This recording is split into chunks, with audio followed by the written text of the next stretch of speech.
All right, first let's start with the incoming water. The incoming water comes in right here. So when I got here, this line came out and went straight up and right into the house. It's called a water softener loop, which was good that they had it here when I got here. So what I did is, instead of leaving only one valve here, I wanted to create a bypass that goes into the water, softened water, and then comes out from the water softener back into the water system.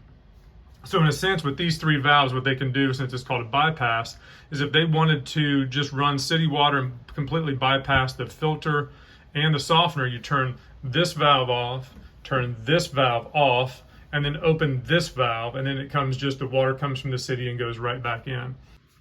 Okay, so now for the water. So this is the incoming water right here. It comes in, it goes up, it stops at this valve because it's off.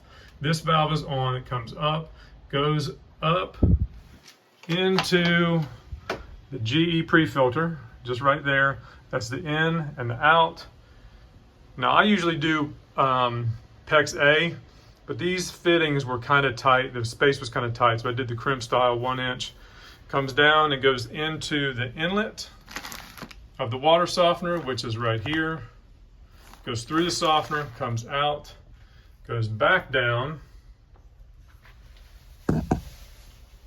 right to here, and then goes through this valve and goes up into the house. Of course, it wants to go back this way, but the ball valve is closed. But that is the piping for it.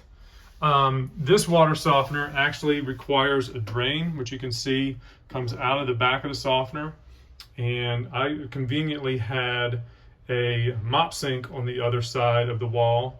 So let me show you about the tie-in of the drain.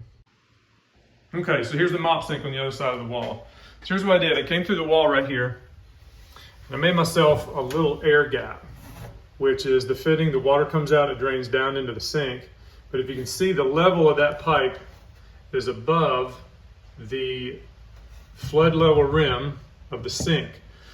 So this is the lowest fixture right here. Now, chances of this ever happening are pretty slim, but let's just say there was a big city backup. And since this is the lowest fixture, the water, first place the water is going to come out, if it backs up all the way, is going to come out right there in that drain. So if this pipe was sticking down into here and that backed up, very unlikely, but there is a chance that some of that water could get up into this. That's why these drains for water softeners require, when they're tying into a city sewer somehow, that they require an air gap. So that's how I made that happen right there. So this Rheem water softener, when it's working properly in the tank here, it's only supposed to have probably about 6 to 10 inches of water down in there. So you really don't see the tank fill up. It's just water. If your salt gets low, you'll be able to see where there's water in the bottom. That's normal. This cylinder right here has a float in it. So if something malfunctions in the operation of the water softener and this tank starts to fill up, there's a float in here that actually cuts it off and cuts the water supply off so it doesn't overfill. It's kind of like an emergency float relief right there that turns the water off in case something's not functioning properly. Which leads me to show you the last thing on this softener installation. Here on the back, there is another drain right here, okay? So if the softener malfunctions and if the float malfunctions, this thing can possibly fill up with water and it'll come out the overflow.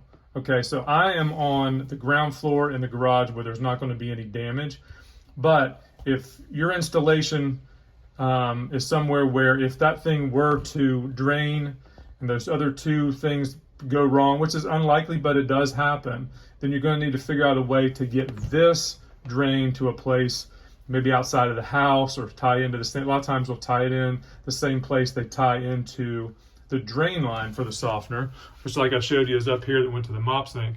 Just from a gravity perspective, I couldn't do that because the mop sink is actually higher. And again, I'm on the ground floor where it's not going to cause any damage if water does come out.